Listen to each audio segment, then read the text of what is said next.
on, man. Feel the burn. Feel the burn. Yeah. Feel the burn. The burn.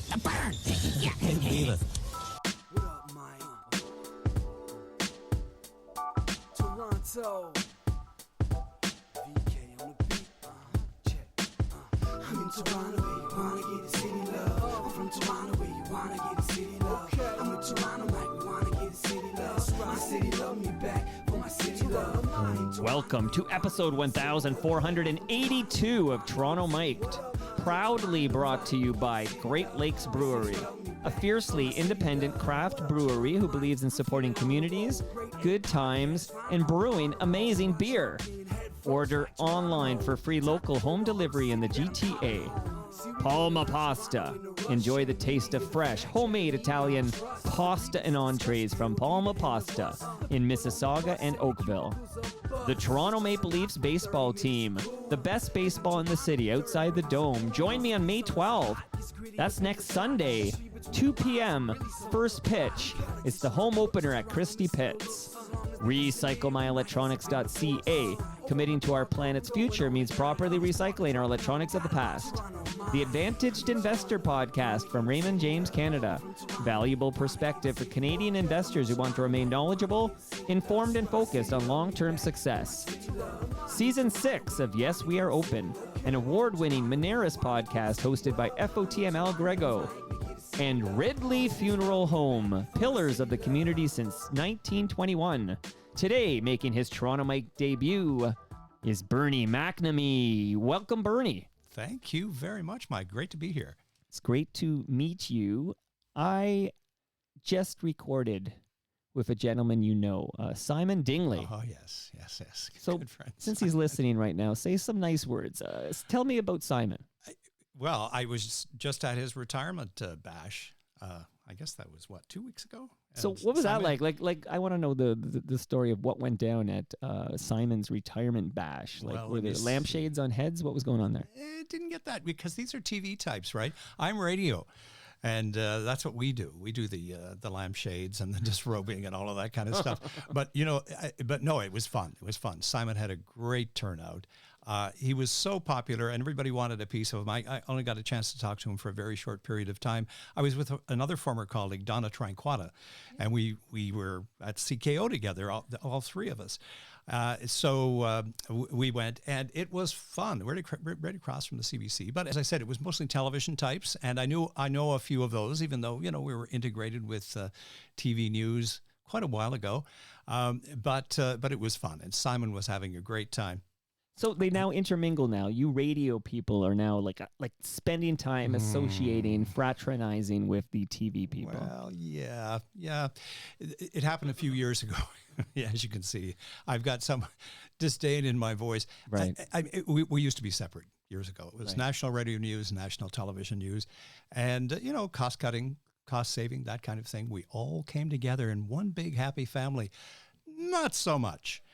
But it was what had to be done. Well, that's the real talk, right, Bernie? Like, I want to know, Canadians need to know, like, what was that like? You meant not so much, but was there, like, resistance? It's like when radios, like, I can tell you locally that when, I can't remember who it was, Chorus, I guess, bought, like, they had CFNY and they had Q107, and historically these stations hated each other, like arch rivals, like that really in the 80s hated each other, and then suddenly they're in this, like, down the hall from each other, and it's tough at first, right? It is tough, and when I started at the CBC in I guess it was 89, 90, it was completely separate. National radio news, television news as well, and separate buildings too at that time before we moved into the broadcast center. I think CBC was in something like 25, 26 different locations throughout the city of Toronto. I mean, they were on Parliament Street, they were on Sumac Street, they were up on Yonge Street, the Front Page Challenge studios and that kind of stuff.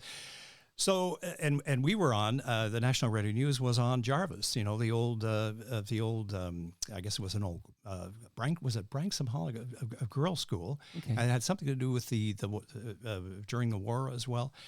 And that was our headquarters there. TV was on Church Street. The local TV was on Church Street. The National was in a building behind us on Jarvis Street. So we were all pretty separate. And it was a different approach to journalism as well. Radio is a lot different than TV. Radio is sound. Radio is, very rich in writing, and whereas TV is pictures. Not to denigrate television, but it's a different approach. No, go ahead and denigrate it. That's what you're here for, Bernie. Okay, real talk. But so we had our own announcers, we had our own reporters, we had our own documentary unit. It was separate. But then, as a matter of cost, we integrated, and of course, the broadcast center was built down on Front Street. And even when we were on Front Street, we were on different floors. Television was on the 4th, we were on the 3rd. And then we combined. Then it became, one big happy family. And it was just the way of the world. That's the way things went. But I think television, being the beast that it is, it's a large animal. Whereas radio, we kind of considered ourselves our small unit, and we were all about sound. Theater of the mind. Theater of the mind. You can do great things with radio. It's all done with the imagination. It's all sound. Whereas TV is pictures. You got to have the pictures. If you don't have the pictures, you don't have television. Impact is powerful. The television impact is probably sometimes a lot greater than radio. I mean, I would be probably the first to say that maybe that's not necessarily the case. But so everybody came together. But just getting back to Simon's. Yeah, of course. Because he's got a nice comment about you. Oh, great guy. So you better say nice things. Well, about he him. actually sent me a little blurb because I knew I was coming on. And he said, he sent me a little blurb that Mike, you had written, and it said, former well-known CBC radio news anchor Bernie McNamee is going to be on the show, and I'm thinking, no longer well-known. Former. Is that a direct quote, though? I want to know. That's what I saw, and it kind of reminded me of that great line from Sunset Boulevard when William Holden said to Norma Desmond, Norma, you used to be big, and she said, I am big. It's the pictures that got small. Right. But you know what? It's been 9 years since I left the corpse. I always say there's still life after the corpse. It's so I guess you're right. Well, listen, that's bad phrasing, but that is a tweet, right? I spent about 2 seconds composing a tweet where it's like it's off the cuff, a stream of consciousness. So thanks, Simon, for writing me out on that one. But I have so much ground I want to cover with you, but what took so long for you to make your Toronto Mike debut and drop by for your exit interview? So Simon Dingley, okay, for example, and I'm going to read his comment in a minute. It is the Simon Show, but so I guess he's in Mexico now. He is in Mexico, with yes. Jeannie Lee. What a lucky guy. Okay, so, but he recorded with me on, I think it was, I can't remember now, like a Monday or Tuesday. Mm-hmm. And then maybe it was, I can't remember, but Monday or Tuesday last week. And then we agreed, this is very unusual for Toronto Mike. On Toronto Mike, we record and we drop the episode like right after we take our photo by the tree. So before you get on the highway to go home, your episode is going to be in the feed. But with Simon, he's like, please drop this when I'm in Mexico, basically. Like, let me have my last day and escape the country and then drop it. And I was thinking, oh, he's gonna drop some, like he's gonna spill some tea. Like he's worried about the blowback. What's Simon gonna say? But Simon was very, he didn't say anything controversial. No, and he always said he knows where the bodies were buried. And Simon was always a great guy to go to for good gossip. He'd come by my desk, and as I said, we were on the radio side of things. Simon would come by. He's always had these earbuds in his ear. I think he told you that on your podcast. He's always listening to radio. He's always listening to news. And he'd come to me at about maybe 3 minutes before the top of the hour. I'm getting ready to go in the studio. I said, Burn, I got to tell you, this is the buzz that's happening across the wall over there in television. I'd be going, Simon, I've got 2 minutes. I've got to get into the studio. The tea that man could have spilled, but then I realized, his wife still works at the CBC. So when she retires, maybe then Simon comes back and just spill the tea. Let's go. Canadians need to know these things. So I'm glad you're here, but it did take 9 years for your exit interview. And I guess I was just comparing and contrasting with Simon, who literally recorded his exit interview his last week on the job. So you're 9 years late, but better late than never. Better late than never. And it's my brother. He is a huge fan of yours. What's his name? His name is Mark. I like this guy. Yeah, Mark McNamee. He's up on the Rideau, the big Rideau, just down from Rideau Ferry. He and his beautiful wife have a home there. And he is a huge fan. So he was the one that turned me on to your podcast. This was probably maybe three or 4 months ago, and he said, "You've got to listen to this guy. You're He's a new great." listener. I am a new listener, and so he sent me all the details and whatever, and I heard your fantastic interview with Lloyd Robertson. Oh yeah. Former colleague of mine. I don't think he's former. I think he's still popular. He's not formerly popular. Well, people probably think he's still on the air, right? Yeah. Like that's how it works, right? Like when television, I think is different than radio. It's true. Although you probably people hear your voice in line at like a Sobeys or something, and they're like, "I know that voice. I heard you give the news last week." Oh yeah, it happens all the time. Yeah, you just got to beat them off. No, that doesn't really happen. But television, you're right, is different. But wonderful interview with Lloyd. Well, thank you. And especially the early days. Brought back a lot of memories. So Mark, if I fall on my face, I have my brother to blame. But if it works, then I'll say, yeah, good job, Mark. Okay, shout out to Mark McNamee. But you said he has a beautiful wife. Does she listen to Toronto Mic'd? She sure does. Okay, see, Yeah. okay, They'll be listening Good answer. later on today, I guess. Oh, now I'm worried. Now I'll have to edit this and make sure it's perfect. But then Mark will be like, "This sounds different than all the other Toronto Mike episodes. Did he edit this?" But no edits on this episode.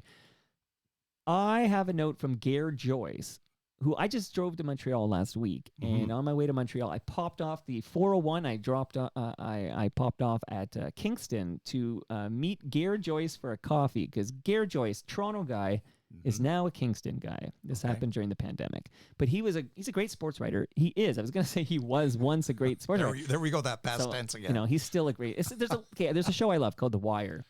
And there's this, and then fantastic. Cuddy Wise, Cuddy Wise, who became the box. He came out of jail, came out of the cut, and that's where he got his name. So Cuddy Wise, somebody said, Cuddy Wise was a man back in the day, and I still remember it was Slim Charles. I think he looks him in the eye and he goes, "Cuddy Wise is a man now."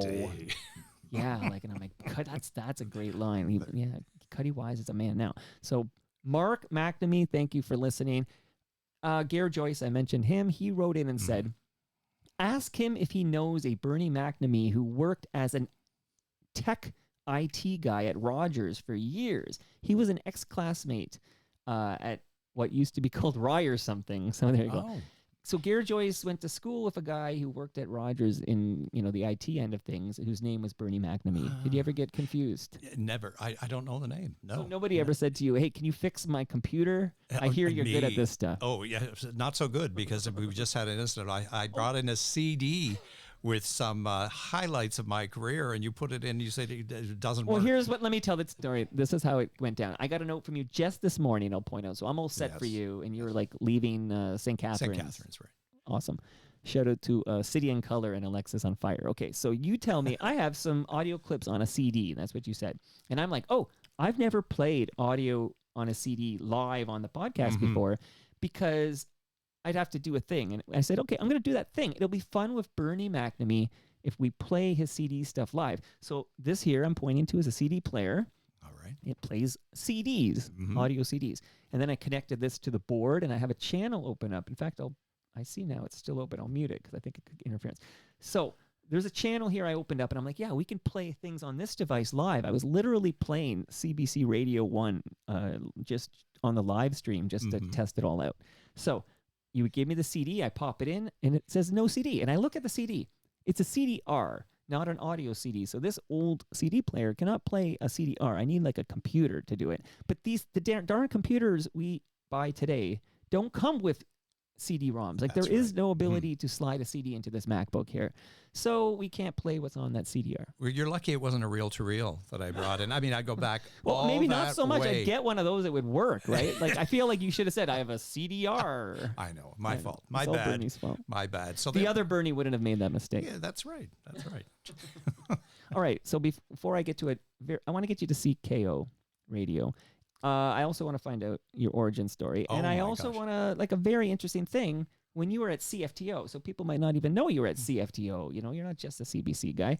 So we'll get you to CBC and we'll cover a lot of ground. But this is a question I'm wondering. Okay, so Bernie McNamee drops by. You already have established yourself as a great broadcaster, journalist, prior to the arrival of the famous comedian known as Bernie Mac.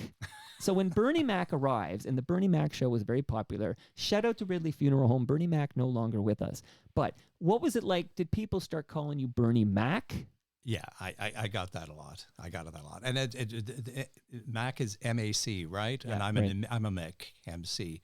But I did get some of that, Bernie Mac. Okay, so you're not a McNamee. You're a MC McNamee. It's spelled, yeah. So I guess Spell your last name for us, it's please. M, small c, capital N, AMEE. So I'm more of a Mick than a Mac. But You're a Mick, okay. yeah, but I you know, did that'd get be some a of common that. nickname for you to call you Bernie Mac, I would think. I got a few more nicknames too that people call me too. What are these nicknames? And no, we won't be going there. Oh, too funny here. So there goes. I was wondering what it was like to be a famous Bernie Mac when Bernie Mac arrives, and then people. Well, then there was Bernie Sanders too, of course. Feel the burn. I played Feel the burn. I bought bumper stickers. I was actually in Buffalo yesterday and saw one of these vehicles had bumper stickers all over the place, and it said Bernie in 2020. So I did take a picture of it and thought, okay. So here's what Simon did write in before we move on past the Simon segment of this podcast. Bernie McNamee is awesome.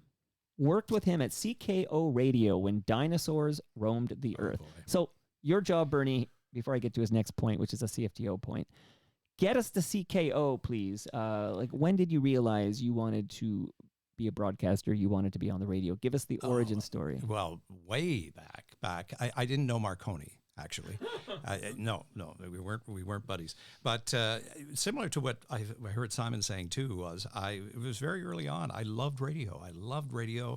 I was a bit nosy, wanted to know what was going on. I'm a little transistor radio, and rather than listening to, was born in St. Catharines, raised in St. Catharines. The big station down there was WKBW. Joey Reynolds. I mean, just going an American way station. back before your time. But I was listening to all news stations with my little transistor radio under the pillow, WBZ Boston, and Detroit, and New York. So I knew that I wanted to get into some form of broadcasting. Wasn't sure what. At that point, I think it was probably news, not so much into DJing and music and that kind of thing. So that's way back. Then went to college, a broadcast journalism course. But what college? Television, Niagara College in Welland, Ontario, not too far from St. Catharines. But going to college, I was working part-time at several radio stations in St. Catharines. One was CHSC, which doesn't exist anymore. The other was CKTB, which is still around. So I would go to Board of Education meetings, City Hall, cop stories, that kind of thing, while I was still going to school. Great education. And one thing I thought of when coming over here, one of the, I was operating the board. This would probably have been in the early 70s.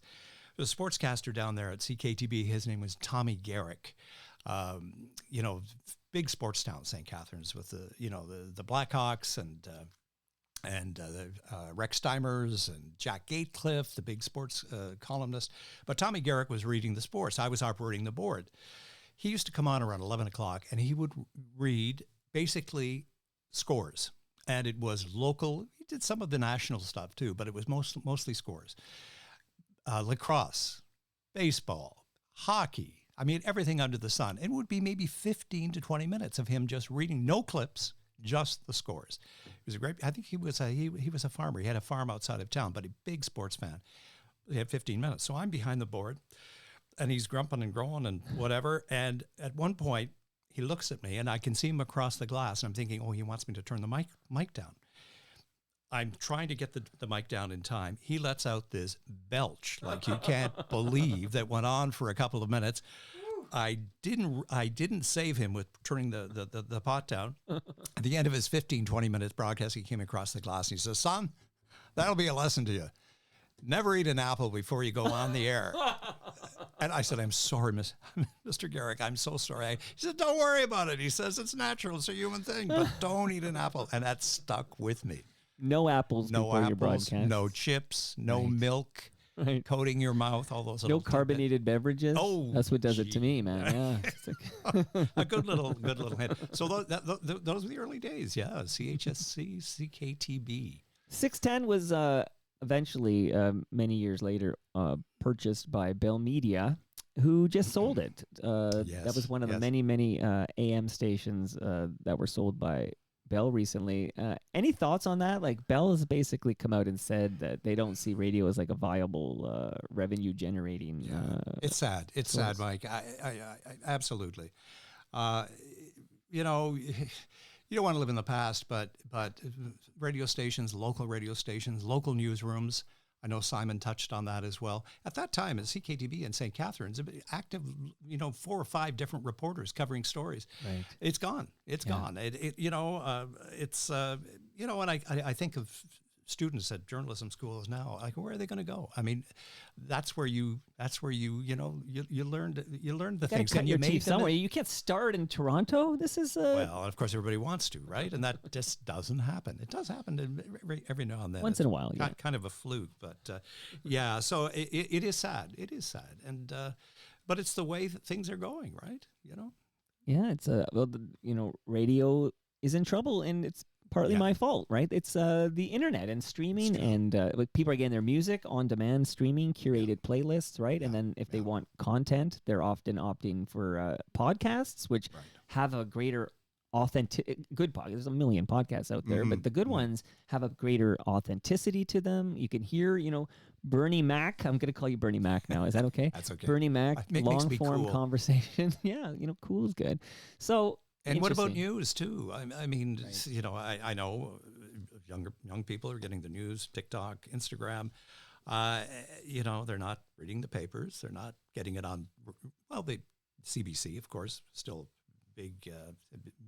They've got a big proponent of news, and some of the other private stations as well. They take a stab at it, but it's different, And then it goes on the whole thing of credibility.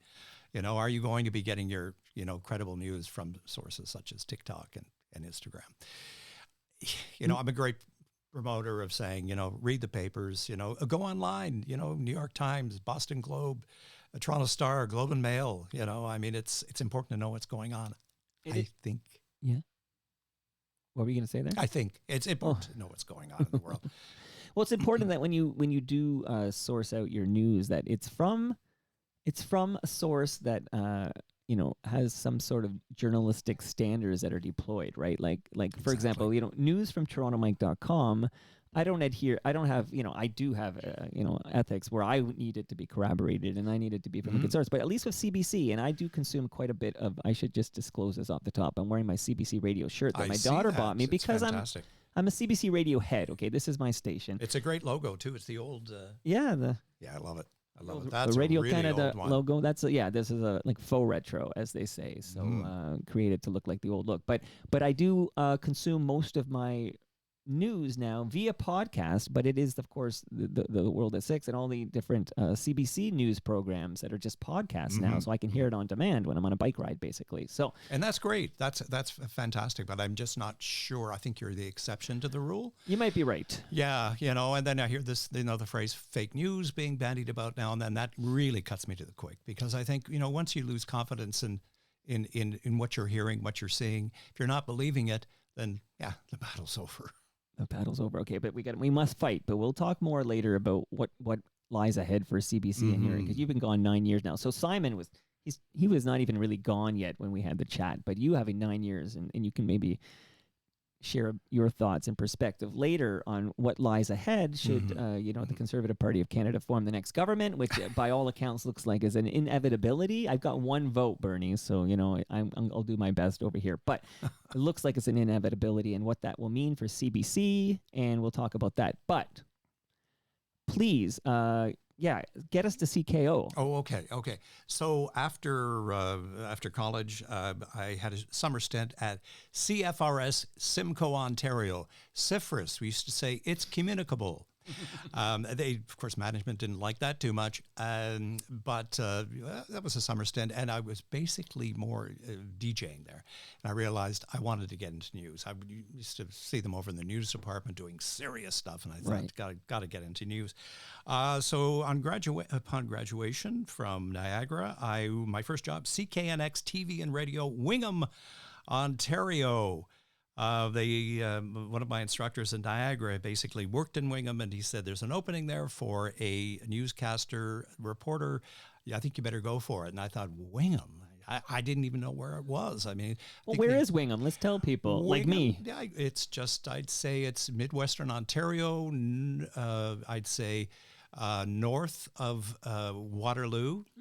Waterloo. Northeast of London, but it covered a wide area. It covered basically all of the Bruce Peninsula. Owen Sound was the big city, but a lot of small towns, but a big agricultural area. So that was the big focus. So radio and television. So I went up, did the audition, and they handed me the Hog and Sow report. Oh, like Les Nessman. Yeah, so I looked at it and I thought, I have no idea what I'm reading here. It was good heavy bologna bowls are selling for, and the number figures. And I'm thinking, are these pounds? Are these dollar figures? Whatever. Wow. Lambs without jackets. I thought, those poor little lambs. I mean, gee, they've got no jackets on. But then I got to boners. And boners are selling for, and I stopped. And I just thought, okay, is this a joke? Right. So the floor director came over and he says, Bernie, continue on. And I said, is this right? Is this a boner? And he says, well, you know what a boner is, don't you? And I said, yeah, I do, but didn't think it had anything to do with the Hog and Sow report. That's great. But we got the job. Bottom line, I don't know how I got the job. So you don't have that audio by any chance on that CDR? I wish I want had the it. boner report. Well, that Bernie would, Mac of the boner report. Boner, and that would be on reel to reel for sure.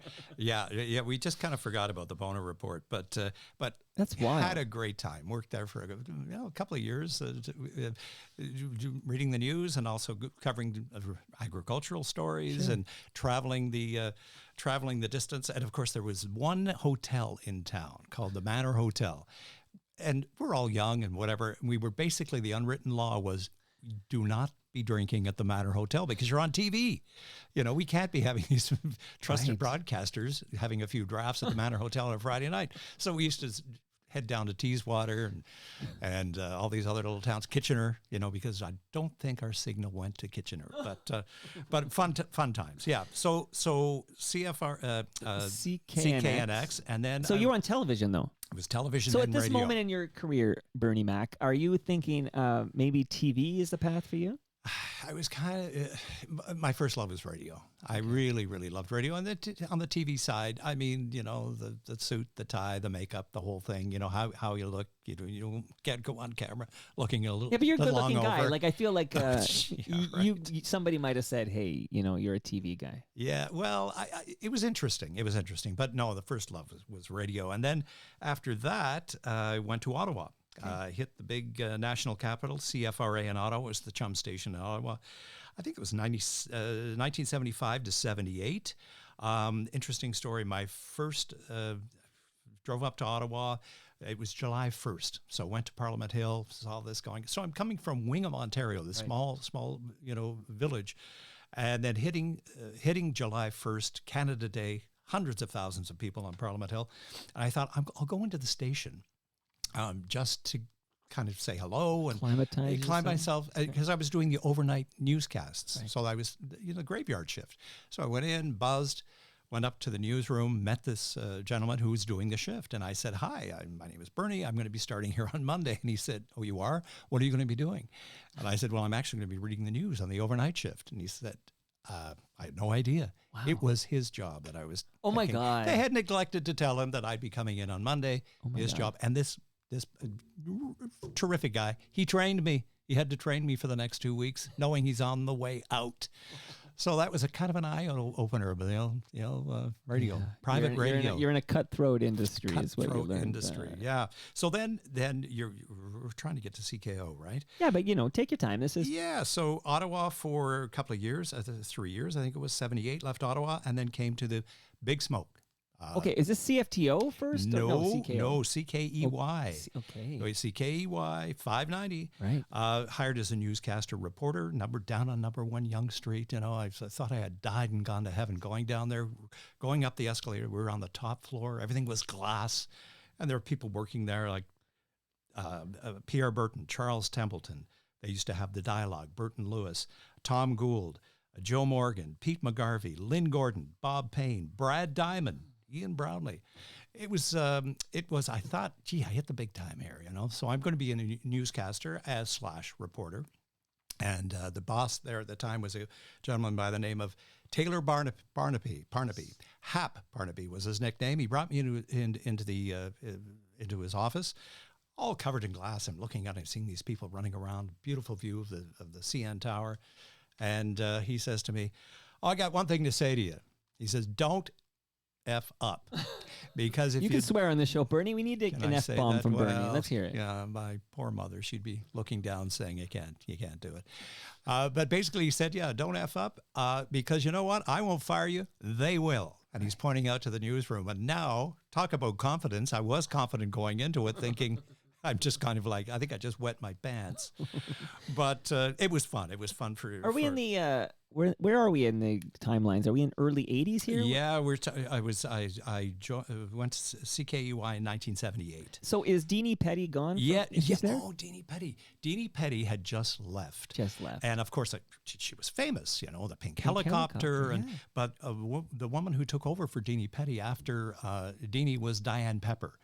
And I had a little run-in with Deanie when one day in the newsroom, the phone rang and... I was on the weekend doing the weekend shift. Phone rang. "Hi, it's Deanie Petty. I need Diane Pepper's home phone number." So I did one of those. I said, I knew the policy was we don't give out home phone numbers unless we check with the person. So I said, Sure. "Excuse me, yeah, okay. You know what? I'll call her and I'll let you know that you're trying to get hold of her." And she did one of those. "Did you hear who I am? Deanie Petty. Do you know who I am? Do you know who I am?" And Love then, it. of course, that got me. And I said, "Yeah, I do. You used to fly the pink helicopter or whatever. And I'll call Diane and let you know." Clunk. Phone goes down. And I had subsequently met Deanie Petty after that. And I told her that story. I did not do that, she said. She's a tough cook. I've had conversations She's with tough. Deanie. She's a tough cookie, right? And I can imagine that would be exactly how that call went down. Yeah, it was one of those. Yeah, do you know who I am? I'm just some little snotty-nosed kid behind the desk doing, weekend newscasts. But no, it was a great experience. Well, she was on her way to, she went to City TV, of course, worked She for did. Moses, and started up first host of City Line. That's right. She did very well, and Deanie's still around. Of course, yeah. Yeah. She's an FOTM like yourself, Bernie. That means friend of Toronto Mike. Yes, of course. Mark could tell you that. But Deanie Petty, City Line. The interesting thing about City Line is just last week, Rogers announced that after 40 years, City Line was toast. No more City Line. See, there you go. I mean, it's sad. It's sad. But let me tell you a quick story about CKEY. Yeah, please. Just giving you an idea. The big thing there was during the wintertime, snow desk, and Hap Barnaby was and he loved it. I mean, he would get so excited if there was going to be a snowstorm, whatever, and everybody was put into place, and there was the snow desk. So I hadn't been there that long, and he said, "Okay, this is what you're going to do. You're going to go out and you're going to go to trouble spots. You're going to get in the car." He gave me a roll, maybe 2 rolls of dimes. No cell phones, Right. no sat phones, a roll of dimes, and you're going to go to the phone booth and tell us trouble spots. That's where you're going to go and report back in. So I go down, he gives me the key to this 4-wheel drive Jeep. I drive around, I go to, Avenue Road, that one part was going up. Sure, trouble spot. So I'd go to the phone booth, park the car. Yes, Bernie McNamee reporting. Avenue Road, backed up, an alternate route would be this and this. I go to another spot. So now I'm doing that. It worked out okay for about maybe an hour and a half, 2 hours. I went up at Keele on the 401. Mm-hmm. Remember there used to be, there was a hotel up there, and I think it was a Canadian Tire store. Anyway, get out of the booth. I'm all set to go. I've got no gloves on. It's freezing cold. I put the dime in the slot, whatever. I drop the keys. Oh, no. The keys go into a snowdrift. So I'm thinking, oh boy, now I'm really screwed. So I do my last report. Then I called back the newsroom. I said, "I got a little bit of a problem. I've lost the keys to the cruiser." And the newscaster was on the line. He says, "That wasn't our cruiser. That was a rental." And now I'm thinking, I've blown it. I'm out of here. They're going to let me go. So they had to call the rental company. Meanwhile, I'm not reporting from trouble spots. I'm stranded up there with no gloves looking for these keys. So what I did they came back up. The rental company brought me another set of keys. I picked up all the people that were coming in on the morning shift. Joe Morgan, he gets into the car with his little hat and whatever. Says, "Well, nice car. How do you afford this?" I said, "Well, it's a long story. It's not mine. It's a rental car." Whatever. So that was my first shot at the big time Toronto. trouble spots in a snowstorm. It's amazing that you lasted till 2015. That's what I had to think. So, what's your stop after CKEY? So CKEY, then let's see, then CKO. Yes, hit CKO in 82. I guess it was 82 to 84. So CKO, as Simon told you, an all-news network.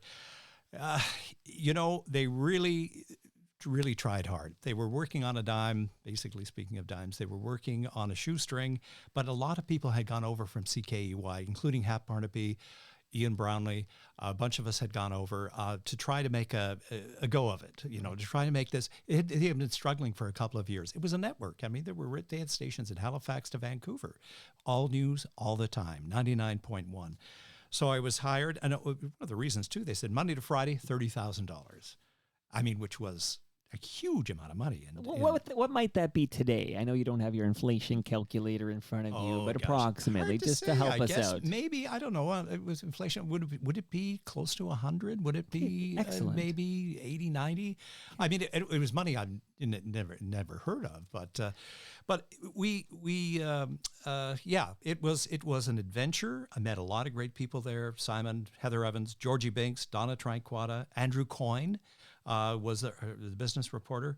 Walter Kanitz, he did a special travel. Did you remember Walter Kanitz? He kind of... it's not ringing a bell. Well, he was a salesman for the station, but he also did travel segments. Another segment was Focus on Fish with Ron Gatsby. So, talk about the trout. He would talk about the trout for about 5 minutes. We had to fill 24 hours. Well, no boner reports? No boner reports, but just going back to Walter, he was very interesting. He had this talk, but he had these ums and ahs that he would have in between his pieces. And so he brought me to tape one day. He said, this is my report for the next hour. And I thought, okay, how long is it, Walter? He says, well, it's probably about 4.5 minutes. I thought, well, we only have room for 3. So I cut it down. I took out all his hums and ahs and put it on the air. He was livid.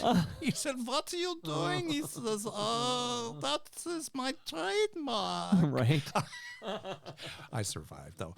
But no, CKO was, it was a learning experience. And I had some interesting experiences at CKO. We interviewed a lot of people. Probably my most embarrassing moment on radio. Margaret Atwood. Yeah. Yeah. It's kind of an I've heard of her. It's kind of you've heard of her. Yeah, it's kind of an interesting story. So this would have been the mid 80s. She was pretty big even back then. Yeah. Had written several novels, short stories, that kind of thing. So I hosted a kind of a current affairs program, doing interviews, books, arts and entertainment, that kind of thing. So my producer at the time said, "Tell you what, we've got Margaret Atwood booked for Monday." And I know she was infamous for being interviewed by people who hadn't read her books. I mean, I heard in one interview, remember Elwood Glover? That probably doesn't ring a bell. He had a show called Lunch and Date in the early days of CBC television. He was in the audience one day at something that she was at. She basically mentioned my name as someone who hadn't read her book and how it was a terrible interview. And the poor man's in the audience. So I knew this going beforehand. And I said, listen, you know what, to my producer, I said, I'm not going to I've had a busy weekend. I said, I'm not going to have a chance to read this book. And I know she will eat me up and spit me out. This producer also did some of the interviews. He said, don't worry. He says, I'll do the interview. I think the show started at 1:00 or something like that. I'll do the interview, and then you're free to do the other interviews for the rest of the show. I said, fine, no problem. Right. Friday goes by, Saturday or Sunday, Monday, he comes in and he says, my producer, and he says, oh, by the way, I've got a dentist appointment at 1:00. I'm not going to be able to do that interview with Margaret Atwood. And I said, you're kidding me. I can't do it. You've got to call the publisher. You're just not going to, it's too late, whatever. He said, I made a couple of notes. I read the book. He gave me, I think, a little cheat sheet with a couple of points of this book, Cole's Notes version. I thought, oh, please. I can't do it. He said, you've got to do it. She's booked, whatever. So 1:00 approaches. The newscast is on. We came on at, I think, 10 after 1. 1:00 approaches. No Margaret Atwood. I thought, oh, gosh, I'm saved. Because we had a backup interview. The commercial is on. We've got 30 seconds to go. The door swings open, and in comes Margaret Atwood, dressed in black. She's a black hat, black cape, whatever. And I'm thinking, I'm going to die. I'm going to die. So during the commercial, 10 seconds left, I said, excuse me, Ms. Atwood, should I call you Margaret? Should I call you Ms. Atwood? Whatever. And it's Maggie. Maggie, and she was having none of it. It was Ms. Atwood, please. Wow. So I read this big, long intro about this book, and I'm thinking, if I can make the intro longer, then it's going to cut down on the interview. Like a book report. You haven't read the book. Like reading the book. Published in 1975. Sheets in front of me. So I said, it's lovely for you to be here. Now, you started with short story. Now you're in the novel. Now you're going back to short stories. Why? And it was, well, if you have read any of my past works, you would have known I did not start with a short story. This is what I started. It was painful. It was painful. So I thought I'd take the focus of the interview. One of the stories was about an invasion of a Caribbean island. And at that time, the U.S. had invaded Grenada. So I thought, let's take it away from the book and let's talk about current events and whatever. She was having none of it. It was so painful. I'm looking across the glass. I can see the technical producer just putting his head down, just saying basically, wrap this up. You're in pain. Go to Rod Stewart's Maggie May or something. And I wrapped it. I think I did. I got through maybe 4 minutes and I wrapped it up. I looked down and I said, and we have been talking with Margaret Atwood, Canada's foremost writer, and I'm looking down. Do you think I could even find the name of the book? I'm going through papers like this, and she gave me this look, and you're like, why don't you tell us the name of your book? She wrote it. She put the cape on, and out she went. And I just thought, embarrassing, terrible. So terrible. yeah, yes, except as a guy who's done a few interviews in his day here, okay, Bernie Mac, that Margaret Atwood interview sounds like she's super difficult. Like, who could be bothered with this? I mean, I'm just saying, I guess if I had a Margaret Atwood type in the room, and I have had this actually, and it's become infamous in Toronto mic circles, but just being difficult, like, who's got time for that? Like, oh, I'm sorry, Margaret, we're just trying to sell some of your freaking books here, right? Well, you've got to look at it that way in a way, but in her defense, she really, I mean, you're going on a program, the person should have at least been better prepared. And if one thing, that taught me a lesson. You've got to be prepared, even though the circumstances were kind of not in my favor. Another one, Lauren Green. Okay, I'll just tell you a fast one. Another CKO. Thank God this wasn't live. This was on tape.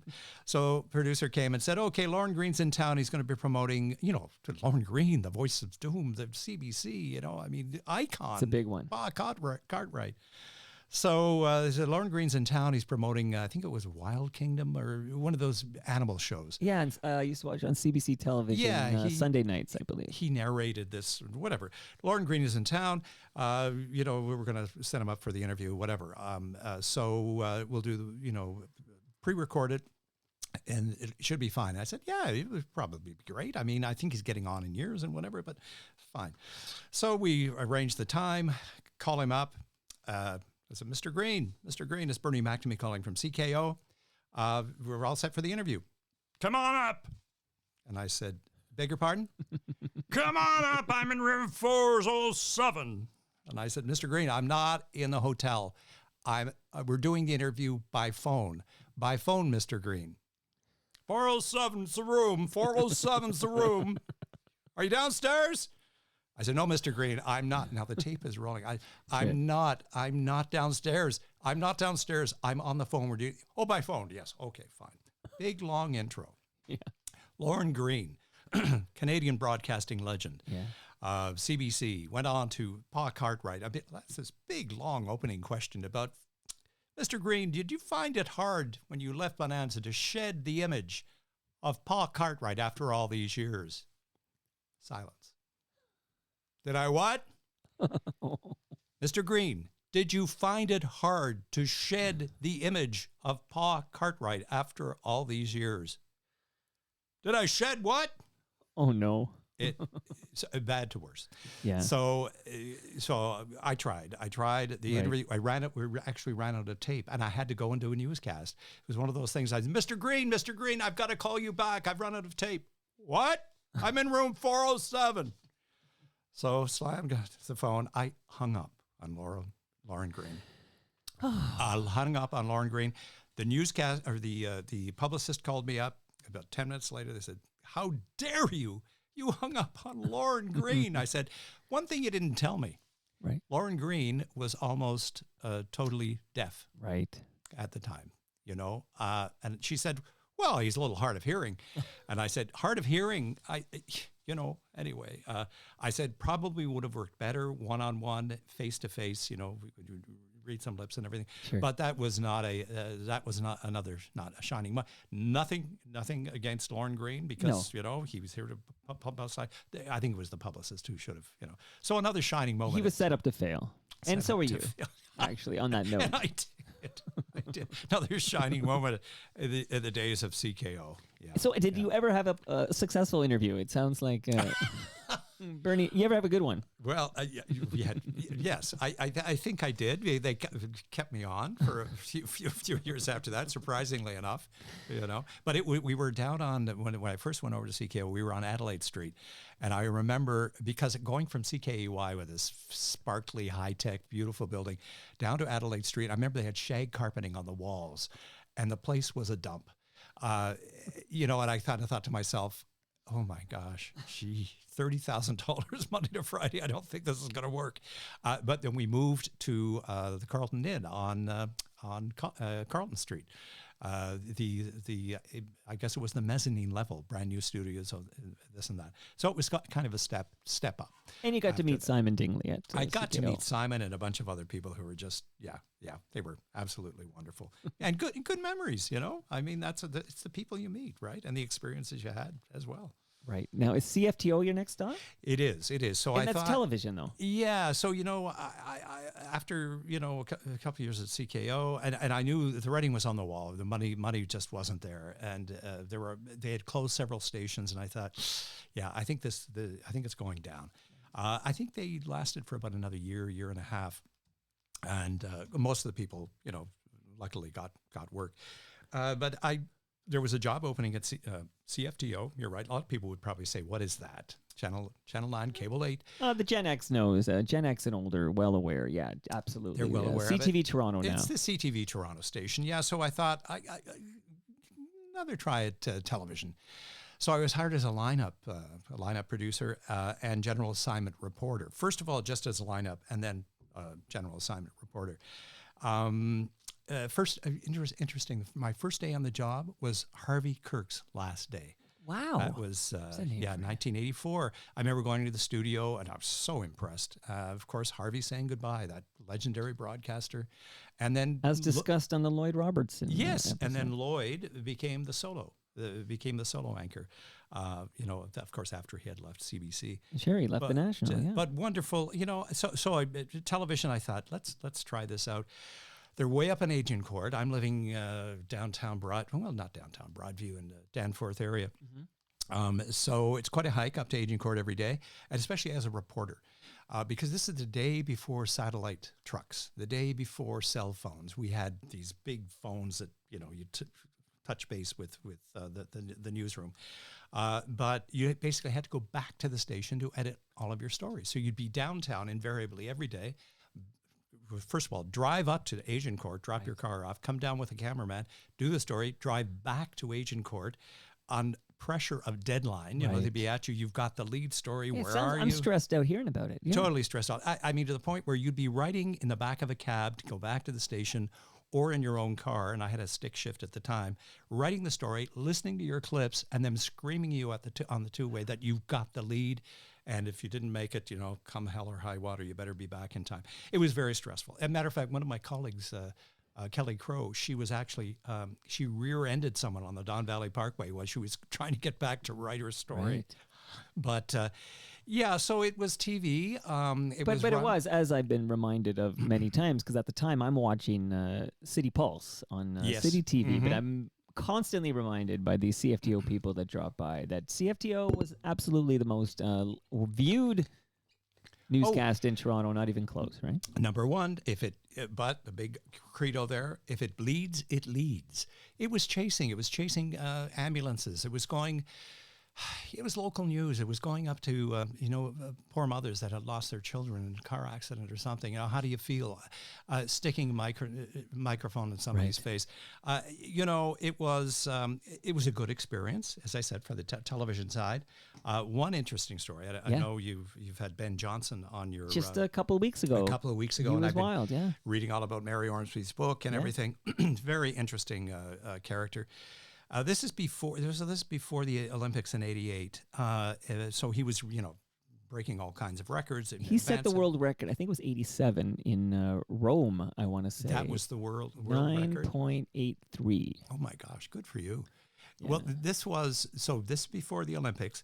But one of their ideas at CFTO was, it's Ben Johnson's birthday. Why don't you go to his house with a birthday cake and surprise him? I mean, these kinds of stories. And I said, well, wait a minute. Shouldn't we ask him? Shouldn't we call somebody? He was living with his mother at the time. Right. I said, no. The whole thing is a surprise. You're going to have the camera. You're going to be standing there with the cake. It's going to be great. And I'm thinking, going to be great. Famous last words. So we stopped in the cameraman. I would go and get this great big honking cake, knocking at the door. I think his mother did know about it. She opens the door and she said, oh, lovely to see you. She says, he's not here. He's working out, but he will be here momentarily. And I said, fine, whatever. Come on in. So at least I'm sitting on the couch with this cake. The cameraman's all set up. An hour, whatever. Ben walks in with his gym bag, the whole thing, looks at me and goes up the stairs. And I said to the cameraman, I said, gee, that was somewhat... Underwhelming? So his mother went up. We could hear him try. And she said, these nice people are down here from TV. They want to do this thing. It's your birthday. And da-da-da. He didn't want to do it. He eventually, grudgingly, came down the stairs. And at that time, Ben did have a bit of a problem with his speech. 100%. This was one quick, before we get back to your story, one of the takeaways I had, because he sat where you're sitting right now for 100 minutes, unedited, didn't edit a stitch, not one stutter. So he's really, really improved a lot. Back then, not so much. Right. He really struggled. He struggled with it. So he finally came down the stairs. We got the cake, we got the camera, and he basically, thanks very much. Boy. Yeah, I said, he's a shy guy. Any words for our listeners and our viewers, as you head on your next competition? No, I'm a bit tired right now. I think I'll just go upstairs. So, it was one of those, let's make a story and let's make it work, News at 11. And then, of course, it's your fault, right? It's what do you mean? We can't edit this. I said, well, it was your idea. No, it was an interesting Love experience. the Ben Johnson content. Yeah. Absolutely. It was run by the people running this. Things have changed up there now. People were running the place. They had their idea of how a newsroom should be run, and we used to call them must covers. I'm not going to mention any names by people, but must covers. So a lot of times the management their hands would kind of go into the editorial side. You'd be sent out on a story. Let's say maybe a fancy restaurant in Toronto was closing because one of the executives had many fine meals there. Of course. So you'd have another story lined up, a legitimate news story, and they'd say, "Oh, Bernie, just put that on hold. We want you to go down to La Cava restaurant and interview some of the patrons." Quid and pro quo there. Yeah, and you're kind of thinking, wait a minute, this is not news. But then the CFTO kind of came to an abrupt end in 1988. So let me bring in Simon's other point. He DM'd me yesterday on the app formerly known as Twitter, and he said, many may not know that Bernie was a reporter at CFTO in the mid-1980s. He quit rather than cross a picket line during a strike there in 1988. Yeah, it was a pretty famous story at the time, and it was a lockout, and it wasn't over wages. It was mostly over use of non-union people at Glen Warren Production, which was an offshoot of Bayton Broadcasting, and they weren't union members, and so they were farming out a lot of programs to Bayton to Glen Warren. The whole issue was they should be union members. And at the time, at CFTO, the whole place was NABET. the anchors, the reporters, the editors, so the whole place. So conceivably, during a labor situation, if everybody is the same union, you basically shut the place down. It was a lockout. The management locked it out. And I think really deep down, I think it was a union busting. They wanted to get rid of the union. They basically wanted to get rid of the union. But if there was a picket line, my dad was a big union member, and if there was a picket line, I thought, I'm not crossing a picket line. So it was very divisive. All the anchors crossed. All the 6 reporters stayed out, 6 crossed. But they kept the place going. And it got to be pretty nasty, too. They were basically using the airwaves, too, for their cause as well, the management side. So, on the picket line,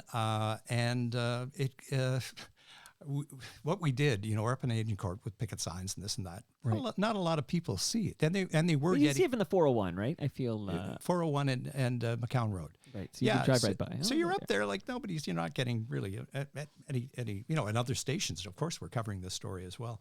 But they did get the newscast on the air because, as I said, the anchor. I mean, that was their choice. The anchors crossed. They didn't want to be back on the street reporting, and the other reporters crossed as well. So we were picketing out there, and the union finally said, "You know what? This is, we're getting some sympathy or whatever, but I think what you people should be doing is secondary picketing, which meant you could take your picket signs and go and picket where some of the reporters who had crossed the line were working." Would you name it? Who are these reporters who crossed that picket line? I Bernie can't. Mac. Yeah, no, sorry, I can't. Can't some of them are still there. Some I'll have have to gone rough on. them up, everybody. Some about the people that stayed out: Eric Sorensen, Kelly Crow, John Borley, quite a few people that did respect the picket line. But anyway, so we were involved in secondary picketing, which is perfectly legal. The union checked this out, that it's all legal. And we would be picketing behind some of these reporters who would be doing stand-ups at some of their stories. But they were getting things on. They were basically getting the newscast on the air. Some of these reporters went back and said, "Hey, I couldn't do my stand-up. Bernie's standing behind me with a picket sign and whatever." And Good for you. so they went to the police. Management went to the police, and the police said it's within their right. They're secondary picketing. But what we didn't know, and what they found out, they went to a justice of the peace. So that person who was doing their job, and I was behind with my picket sign, they could lay a private mischief charge against me, which worked.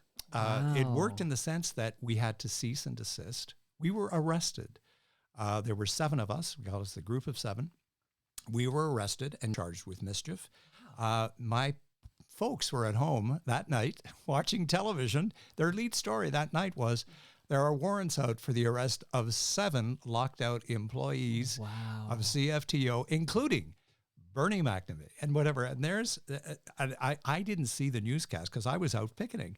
I came home, put on my answering machine all these messages. "Hey, Bernie, Norma Ray, what are you doing? Good for you, this and that." Yeah, I'm so was the interested in this story that I did not know about. It was unbelievable. And so the last message was, "Bernard, this is your mother.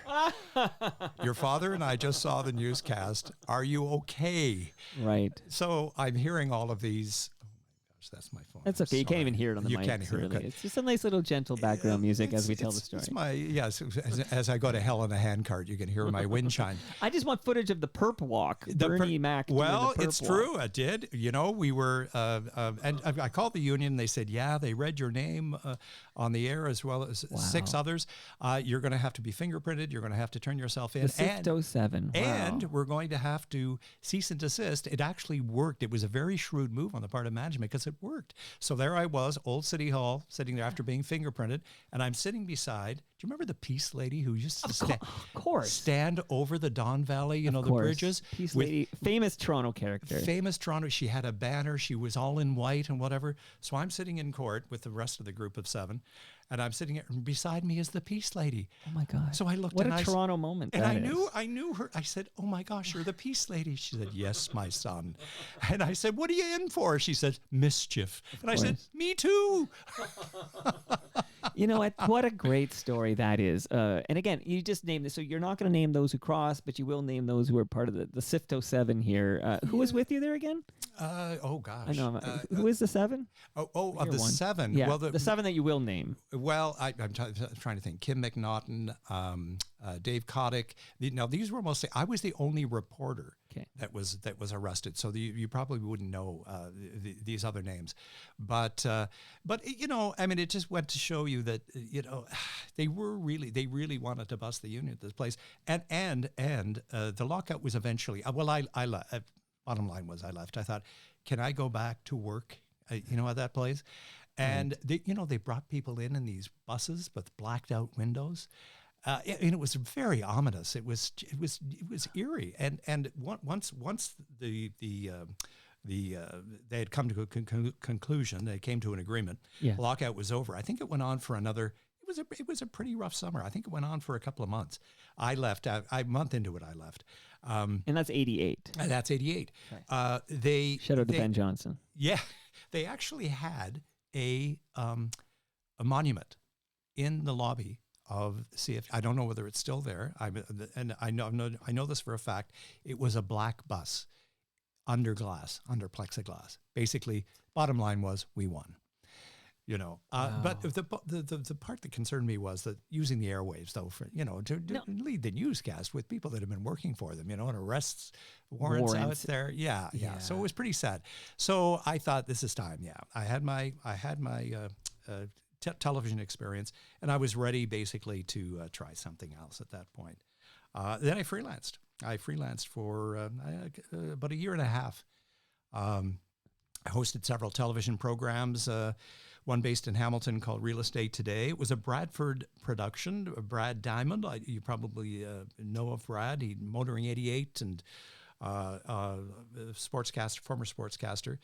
He produced several programs. Another one was another show I hosted.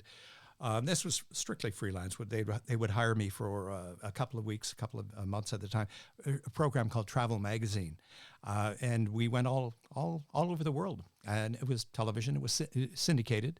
The producer of the show was a gentleman by the name of Jake DeBoer, and he ran the program. And he said, "Now, Bernie," says, "I can pay you by the day, or you can have residuals, which would mean that if I do this in syndication, I'm not so confident I we're going to be able to syndicate this. So I would suggest maybe by the day." Well, I'm freelancing, so I got paid by the day. He syndicated that program all around the world. God. It was somebody said they were in South Africa. They said they saw you in South Africa at a Doom branch. Anyway, live and learn. But it was a great experience. Freelancing, and also at that time I was doing the odd fill-in at CBC local radio. Right.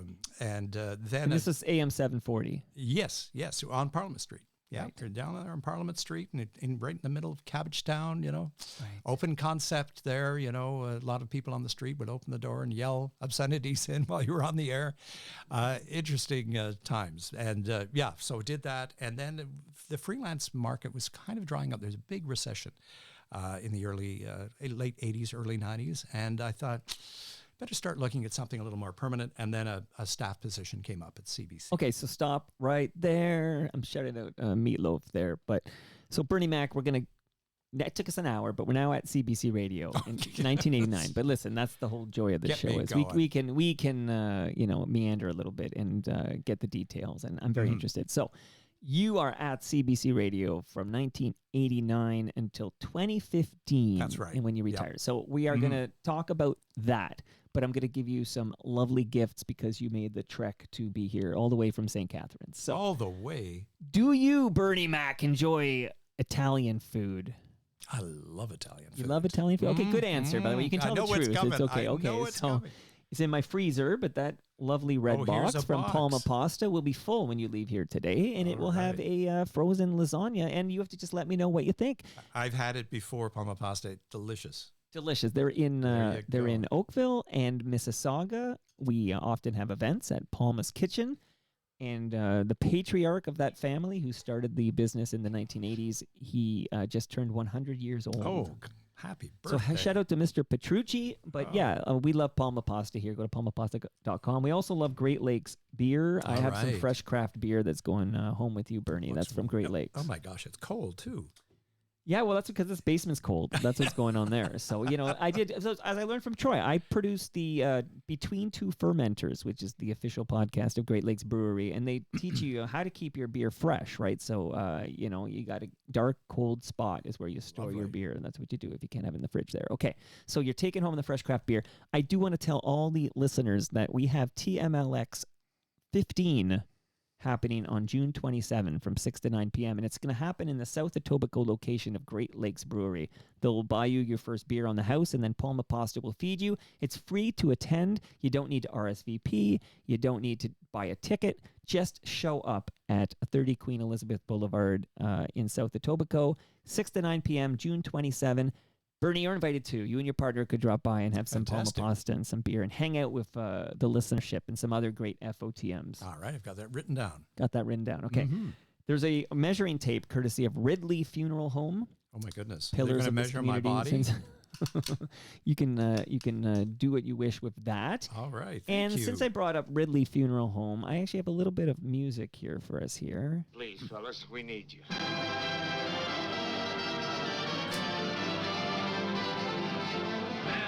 Kelly, the baseball game, knew the players, knew all their names. You could see her there every day, shout hooray when they played.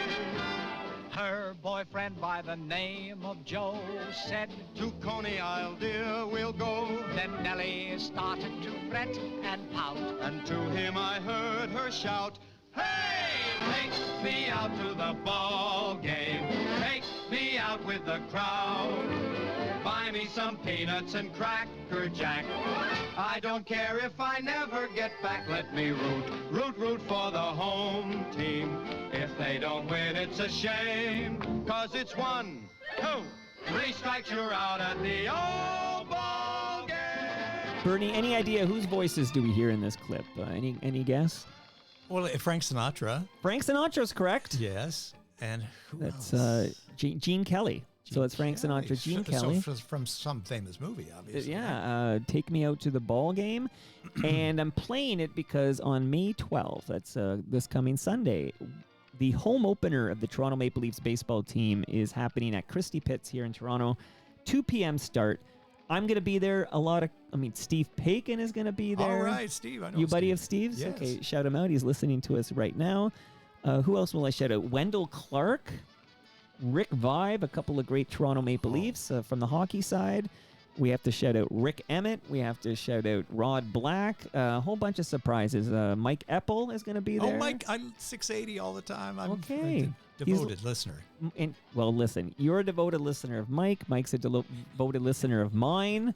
I'm a devoted listener of yours. There you go. This is how the triangle works. So come on out. Blair Packham from the Jitters. Mark Hebscher. Peter Gross, these are the legends. Gosh, the legends are going to be there. So all these great FOTM. So everybody, come on out. May 12th, again, 2 p.m., and this is happening on Sunday. I'm going to be recording live from Christie Pitts 1 game a month, and my game of May is that home opener on May 12th. So come on out, say hi on the microphone. I have a gift for you. It's the history of Toronto Maple Leafs baseball. Oh, so thank Bernie, you can bring that back to St. Catharines with you and read it. It's a hardcover. It's a great book. Oh, it looks wonderful. Great history. If people haven't heard the Adam Bunch episode of Toronto Mike, which we recorded last week, he's a Toronto historian, and he started to share the history of Toronto Maple Leafs baseball. And it's such a rich, interesting history. Just listen to that, 15 minutes in that episode with Adam when we talked about Toronto Maple Leafs baseball. It's wild. So read that book, enjoy, come on out, see the best baseball in the city outside the Dome. Couple of more quick hits here before we get you to CBC. There should be a speaker. There it is. Okay, so that's a Bluetooth speaker, Bernie, and that's courtesy of Moneris. All right. And they want you to subscribe and listen to Yes, We Are Open, which is an award-winning podcast. It's in its 6th season, and here's a recent episode is a woman named Virginia Borges. I hope I'm saying that right, Borges. I'm probably butchering that. My apologies. I'm no Bernie McNamee, but She came to Canada from Venezuela in 2014. She had the dream of starting her own business, and she wanted her business to give back to the community. So she opened Regrub Burger Bar in Calgary. This has become a very popular hotspot when you're in Calgary. They have unique and delicious creations, and her story is told in great detail by Al Grego in the most recent episode of Yes, We Are Open. So be inspired by small business owners sharing their story. Yes, We Are Open, Season 6, and since you're subscribing to podcasts with your new speaker, Bernie, the Advantaged Investor podcast from Raymond James Canada, whether you manage your own financial investments since you retired or you have somebody doing that for you, you learn a great deal, best practices, insight from professionals at Raymond James. It's called The Advantaged Investor. Subscribe, be educated, and last but not least, and we're going to turn the channel here, and we're going to go to, and I even have a clip for it, we're going to go to, where are you there? This is CBC Radio One. We're on our way there, Bernie, but recyclemyelectronics.ca. If you have in St. Catharines, you have a drawer full of old cables or devices or electronics. Don't throw it in the garbage, Bernie, because those chemicals end up in our landfill. Go to recyclemyelectronics.ca, and then you can find out a place near you. You can drop it off to be properly recycled. Now let's play that one more time. Let's get it all set here. This is CBC Radio One. All right. And that is, in my mind, I'm hearing Canada lives here. Like that was the tagline for a while, and it was right there. I remember that too. Canada lives here. Now it's your world tonight, your weather, your forecast, and I'm thinking, what? What do you mean it's mine? It's all yours, Bernie. The world at 6, the name was great for 50 years. Now it's your world tonight. Yeah, that's a recent change, too. It is a change, and I wasn't too happy about it, I'll tell you that. But anyway, that's the way things go. That's right? the way, as the great Dave Hodge once said, that's the way things work around here. Yeah. Listen, thanks for all these great gifts. I'm going to need a suitcase to walk out of here. And, the days of CBC, we could never accept gifts. But now, keep it coming. I think that, I'm just thinking, that's Simon's wisdom. Even though he's retiring in days, I think he's like, I'm accepting a lot of gifts here. And he remembers those days. But those days are long gone, because I've had many, many CBC people who are still with CBC who drop by, and they're happy to take their lasagna and their beer. Let's get names. They got a big listen, they're all in the feed. I unlike you, I'll call them out here, okay? Tom Harrington, have you finished your lasagna? He'll take anything. He's enjoying it. He wants a little red wine with it. He came up with in the most recent episode of Simon, and then I thought about him singing on the Tommy Hunter show, and then I found out Tommy's not only still with us, but I think he just got married, Tommy Hunter. Oh, really? I don't know. I think he's in Ontario, but he might be living near you for all I know. I think you're trying to get a hold of him, right? I need Tommy Hunter. I'll do it by, for him, he can zoom in. He can even phone in, okay, like Lauren Green style. I need Tommy Hunter on Toronto Mike before it's too late. Now, what about Margaret Atwood? Well, I know you told me how prickly she is. Do I want Margaret Atwood in this basement? Like, I had a tough go with Molly Johnson. Like, I don't need a Molly Johnson 2.0 with Margaret Atwood. And she's like, you didn't read the book. I'm like, lady, I'm trying to sell you some books. Talk to me here. But I would have Margaret Atwood on a heartbeat, of course. But Tommy Hunter, Margaret Atwood, we'll see if any other names cross. But please, tell us about give us some stories. You mentioned, the World This Weekend, World This Weekend was I was one of the first hosts when we I guess was 94, the World This Weekend. It's now called Your World Tonight. The World This Weekend. It was kind of an interesting concept. They wanted to have a half-hour radio program, news program, similar to the World at 6. But as my promo at the time said, it's sort of like the World at 6, but with a sweater and a glass of wine. Yeah, I try to live that one down. But a little more casual, a little more conversational. But we had the news of the day. We had culture with Michael Crabb, sports with Zintar Surs, and then wrap up of the news. These names, so I'm a big Metro Morning guy of course. Of course. But these names, bringing me back. It was wonderful. Yeah. So, first launch of a weekend news program, and it went very well. And then I think 4 or 5 years, and then went to Monday to Friday and Canada at 5, and then the World at 6. World at 6 for almost co-host with Barbara Smith for almost 10 years. Great program, great experience. Really lovely woman. talented, and working with some of, Russ Germain, Alana Campbell, Barbara Budd, Mary Lou Finley. Yes. Got to do As It Happens a couple of times. Quick story. The first time they asked me to do As It Happens, the phones went down. It's my great chance to do As It Happens. The phones went down. We eventually got them up and running. And I think probably, because everything is pre-recorded and As It Happens, you do all the interviews ahead of time. And then it all comes together at the when you go to air. But that was the first time. And then they asked me back several more times, but it was a great experience. Okay, I'm going to play a little Mo Kaufman here, because since we mentioned As It Happens here, I went to YouTube. This is off the cuff here. We don't script anything on In the show. Central Highlands. Oh, you know what? I'm in the wrong account. I actually have a premium account, but I got to go to it because right now it's going to play me ads. So here we go. Okay, so Curried Soul by Mo Kaufman. We'll give it a little bit, and I'll tell you my little story. So that's the As It Happens theme we know and love. They've often rejigged it and stuff through the years or whatever, but there's the Mo Kaufman Curried Soul. So I was a big fan of this theme song, As It Happens. I'm a big CBC radio guy, as I mentioned to you earlier. So when I started this very podcast you're on right now, Bernie, and we're going back 12 years, I'd say, a little more than 12 years, I approached a local rapper producer named Ill Vibe. So I'll turn off the Mo Kaufman there, Curried Soul. People who listen to CBC Radio know that very well. It's the As It Happens theme song. And I said, what I literally said says, I need a theme song for my new podcast. I told him a little bit about it.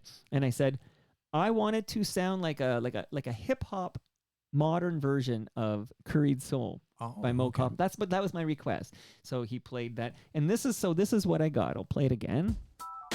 So if we let it go a little bit here, you'll hear elements that are actually kind of in homage to Curried Soul. But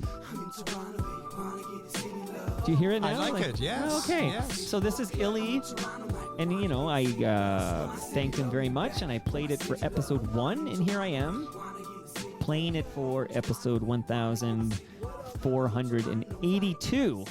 That's great. And there's the story. So As It Happens inspired the Toronto Mic'd theme song. So you did guest host on As It Happens. Yeah, a couple of times. And the one time when I was talking about when the phones went down, we had an interesting story. We were trying to line up a woman who was fighting. She was in England, and she was fighting a new law that was going to open up bars in her neighborhood. She was living in a dry neighborhood, and she wanted it kept that way. So we thought, let's call this woman up and find out what's going on. Well, because the phones kept dying, we would talk to her. I said, hello, Edna, we're talking to you in Weymouth, England. And, oh, yes, and click. And then we had to wait 10 minutes. We called her back again. She said, I don't quite understand what's going on. We're having problems with our phones here back in Canada. We're really working on it, whatever. So long story short, we tried several times. About 3.5 hours later, we finally got a hold of Edna when the show was going to air. I said, Edna, are you there? Yes, I'm here. And I said, how are you doing? Well, I've had a couple of G&Ts while you were trying to get through. She was half soused, and she was trying to stop the bars from coming into her neighborhood. So she was almost under the table. Oh, the irony. I thought she'd forgotten about me. It turned out to be kind of a fun interview, but yeah. Well, that's what I like about As It Happens is it's often fun, and it's not all hard, serious stuff. It's it's good stuff there. And please, any highlights? Like, I know you brought notes with you, so that's I don't want you to leave here and be like, I had to put dates down because you don't getting remember. Up there. I can't remember dates. And okay, so wait here. Let me go to the end, and then we'll pick up some highlights. But why did you decide in 2015, 9 years ago, to retire? Because I'm looking at 9 years later, you look like you should still be on the air. How are your glasses? Yeah, they're over here. I should put them on, right? You put them. No, don't put them on. Leave them off. You sound strong. Like you know what it was, Mike. It was they have a formula. If your age and your years working there add up to 85, you can retire. And that's basically what it was. I was ready. I was ready. I didn't want to become, that grumpy old guy in the corner. I love those grumpy old guys. There's Pa complaining about the grammar and the spelling again. Andy Rooney and his typewriters. Yeah, sitting there typing away. Give me that guy. I met Walter Cronkite years ago. So that's another story. And that's Yes, my hero. Met him in his office at CBS. Yeah, and wonderful man, an icon. But it was time, and I wanted to try a few other things as well. I wanted to travel and wanted to probably try a little more freelance as well, and language lessons, taking some language lessons. What languages? Spanish, Espanol, señor. Still working on it. And Cinco de Mayo was yesterday. Cinco de Mayo, sí. Tap dance. I took up tap dancing in my Really? retirement. Can you imagine? I should have brought Gene Kelly, and I played Gene Kelly. Well, I know. I should have brought my shoes in. It was a kind of an unsuccessful endeavor. I'm still looking though for a senior tap group in St. Catharines. So maybe if somebody hears this, but bought the tap shoes, the whole thing. Yeah. No, I didn't graduate though. Let's put it this way. And the traveling, any interesting locations for these retirement travels? Well, we were down in Mexico for a month this past winter. Costa Rica before that for a month. Did you see Chris Shepard there by any chance? I'm looking for no. Chris Shepard. I hear he's in Costa Rica. No, where in Costa Rica? That's the question. Right? Oh, okay. We'll have to You're track him the down. journalist around here. There you go. There's your task. Find me Chris Shepard. I'm going to track him down. Yeah, no. We went to Uganda. We hiked the gorillas in the mist. Several trips to Africa. Yeah, so traveling is big too. But I figured I'd probably go out on a high note. At CBC. Still many friends to keep in touch with. We have an old farts group. We get together over. Can you name these people? Roncesvalles. Yes, He's not far from Phil Park. Barbara Smith comes in every now and then. This is going back a few years. Sure. Hal Jones.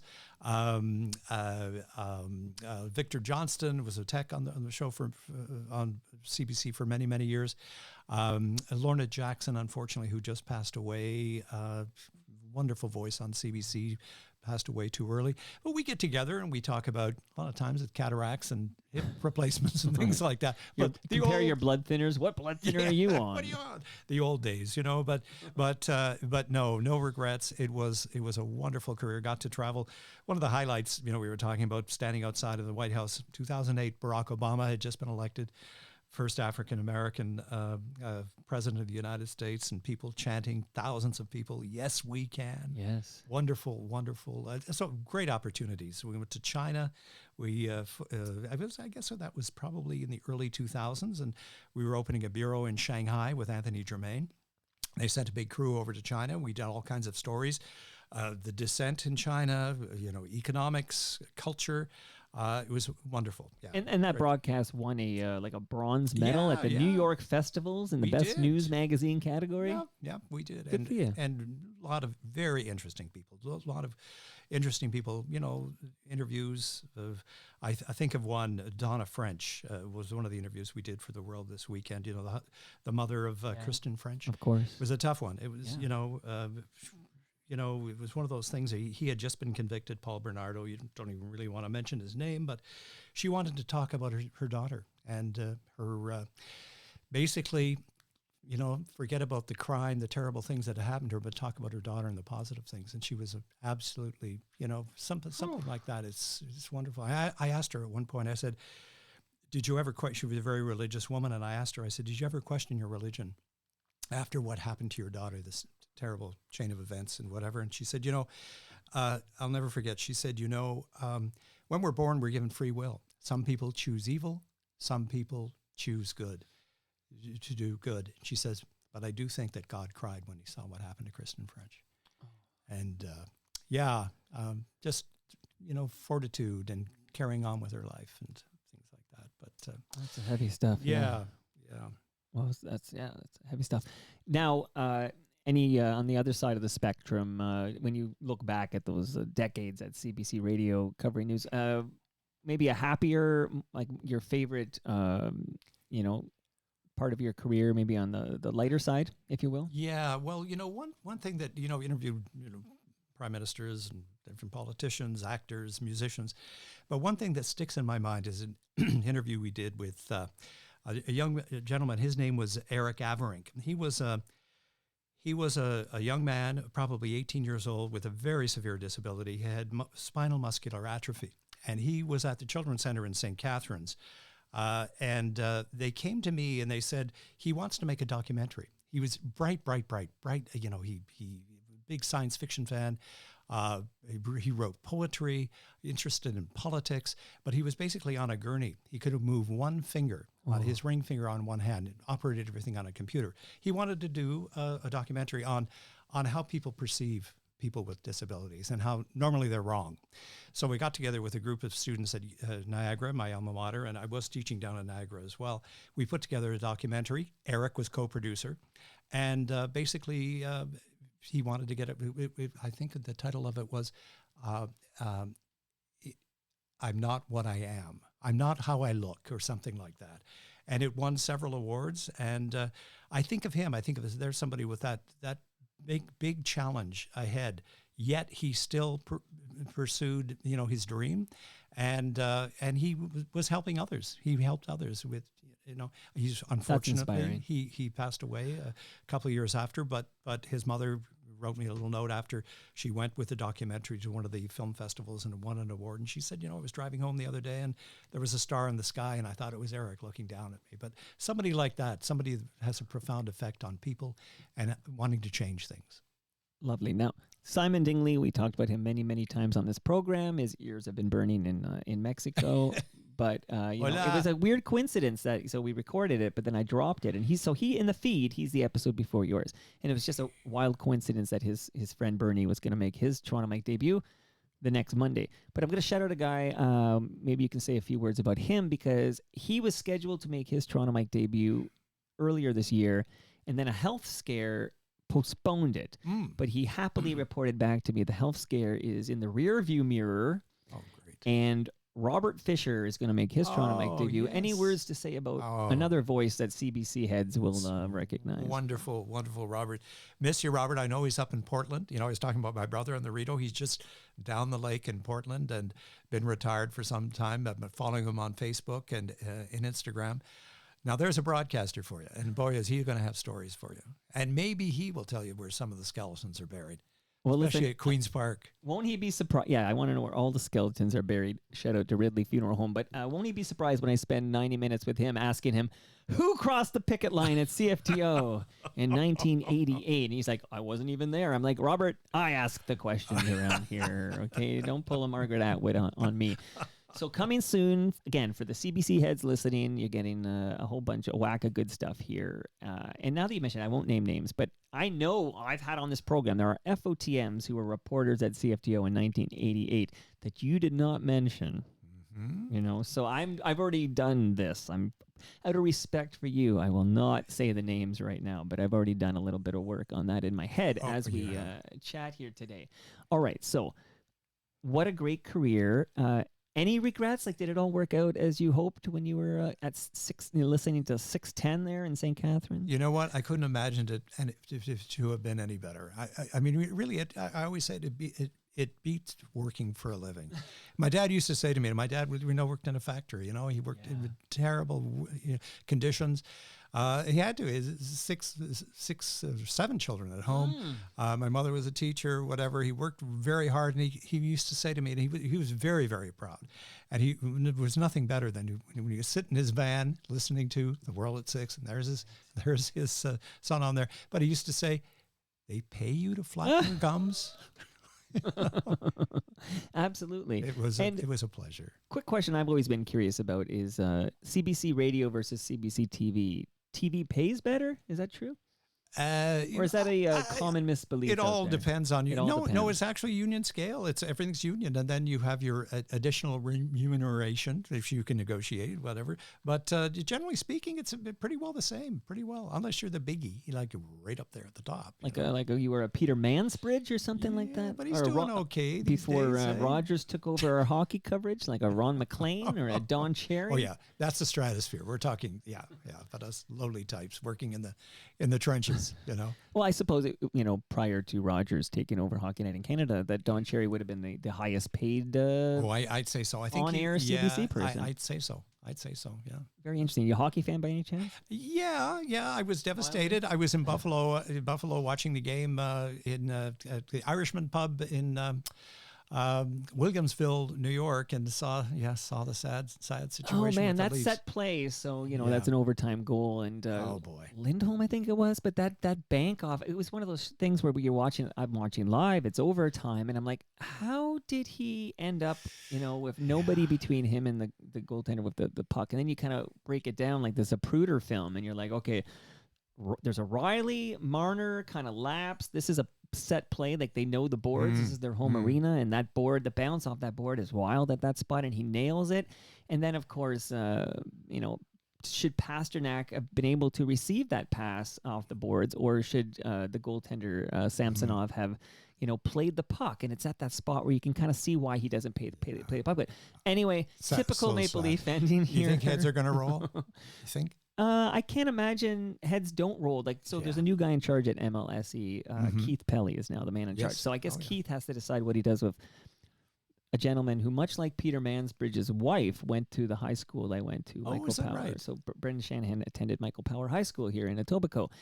So I guess Pelly decides what happens with this is some puck talk for the Leafs heads out there. But what happens with Shanahan? I guess Pelly's got a decision to make there. But I can't imagine they bring back the coach. I mean, this is a team that not that Sheldon Keefe was there for all these years, but 8 years now of Austin Matthews and Marner and Nylander in the gang, and of course Riley was already there.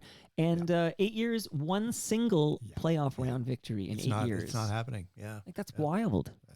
That's wild. And then if you want to go back pre-Austin Matthews, you can say the fact is we have only won, because I'm part of the team, you understand that? I'm not a journalist. I can say I'm part of the Leafs here, but we have only won one playoff round since 2004. That's 20 years. In the past 20 years. That's bleak. Yeah. I got a 22-year-old kid who's only ever seen us win one playoff round in his life. Yeah. It's bleak. It's bleak. Okay, you're depressing me. Now let's go out on the lowest note we can here, Bernie. You've been amazing. I love this chat.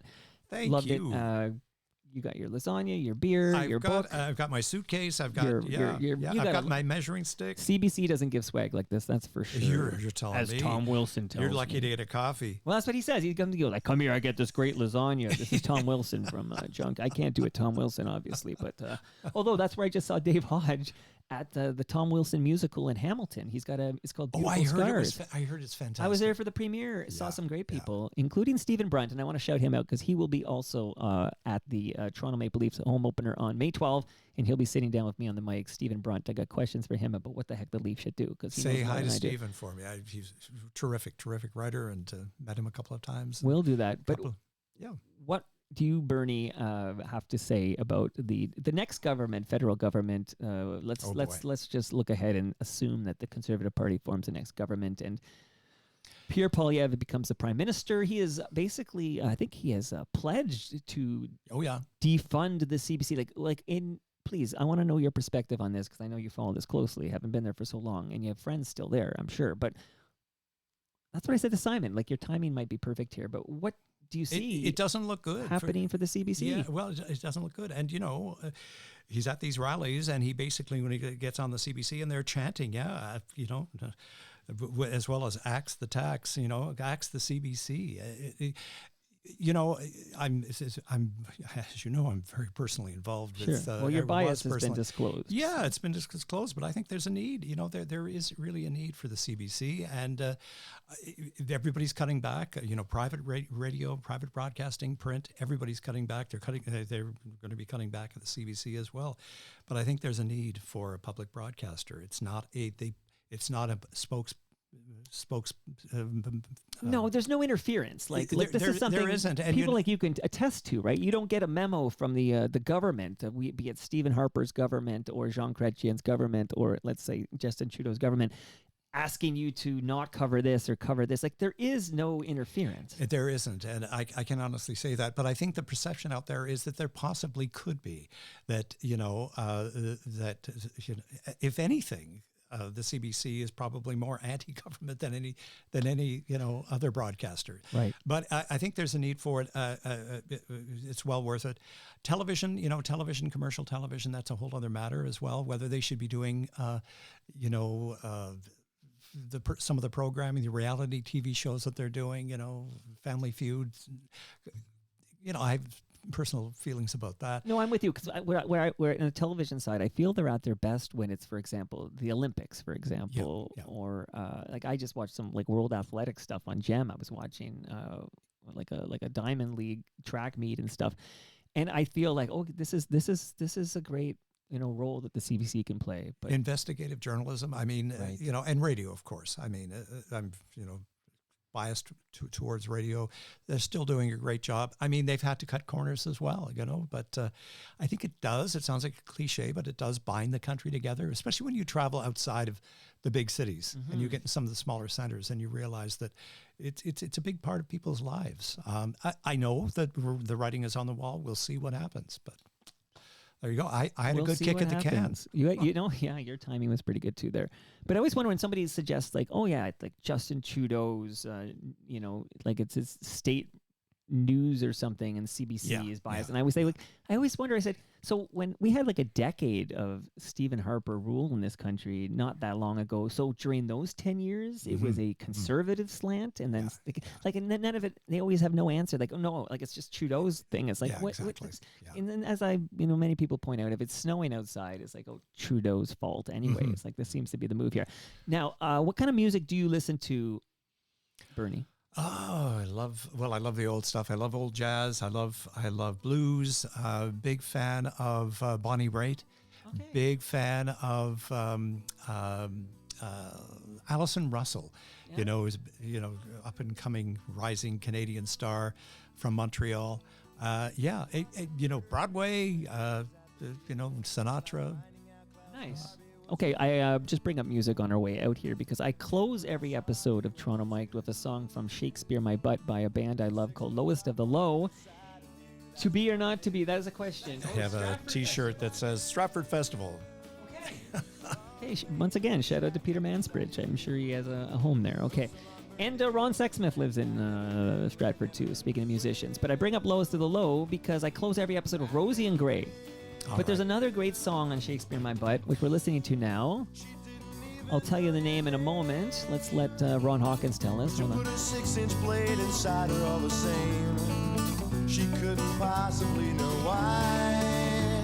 When you became Dr. Jekyll, you knew you had to hide. Yeah, when you became Dr. Jekyll, you knew you had to hide. Well, now I know. All the pain that was in your mind is still inside your soul. Well, so long, Bernie, old friend, I'll never know. I'll never know. No.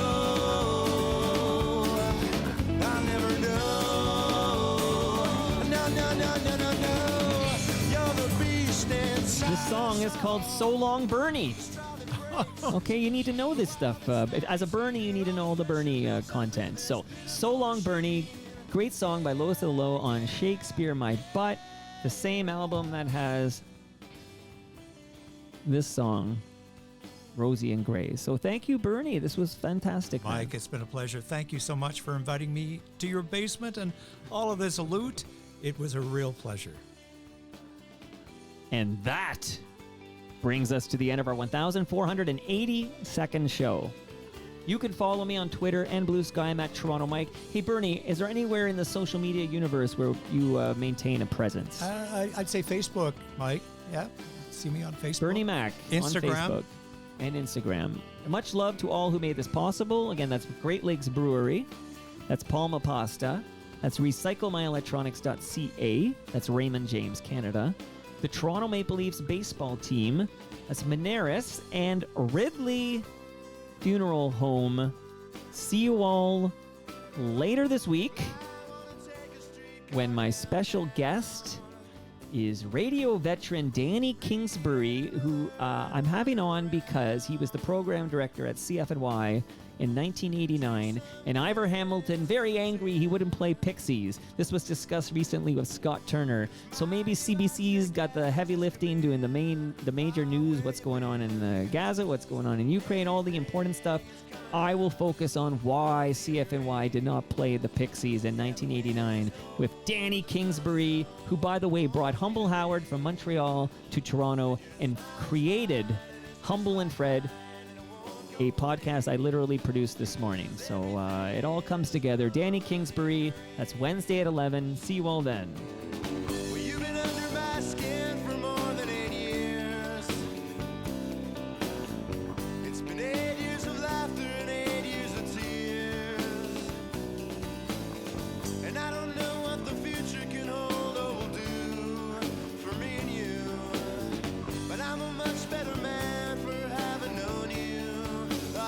that's true.